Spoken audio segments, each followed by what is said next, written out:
லஞ்சுக்கு புதினா புளிச்சக்கீரை சாதம் எப்படி பார்க்கலாமா? கடுகு, உளுத்தம்பருப்பு, கடலைப்பருப்பு, முந்திரி பருப்பு, வேர்க்கடலை, கருவேப்பிலை, காஞ்ச மிளகாய், எள்ளு இது எல்லாத்தையும் வறுத்து பவுடர் பண்ணிக்கலாம்.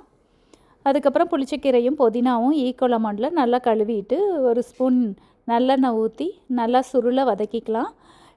புதினாக்கு இதெல்லாம் மல்லி இலை போட்டுக்கலாம், வெறும் புளிச்சக்கீரை மட்டும் கூட போட்டுக்கலாம். அது உங்கள் ஆப்ஷனல் தான். நல்லா வதக்கி ஆற வச்சு எல்லாத்தையும் உப்பு, வெந்தயப்பொடி, அப்புறம் பெருங்காயம் போட்டு இது எல்லாத்தையும் அரைச்சிக்கிட்டு தாளித்ததோடு சேர்த்து சாதம் போட்டு மிக்ஸ் பண்ணால் டேஸ்டியான ஸ்பைஸியான புளிச்சக்கீரை சாதம் ரெடி ஆயிடுச்சு. கடுகு, உளுத்தம்பருப்பு, வேர்க்கடலை, முந்திரி பருப்பு, மாதுளம்பழம், இஞ்சி துருவுனது, கொஞ்சம் தேங்காய் துருவல், உப்பு போட்டு பெருங்காயம் போட்டு தயிர் சாதத்தை கிளறி எடுத்தாச்சு. இன்றைக்கி டேஸ்டியான புளிச்சக்கீரை சாதம், தயிர் சாதம், சாலட், முட்டையோட லஞ்சு.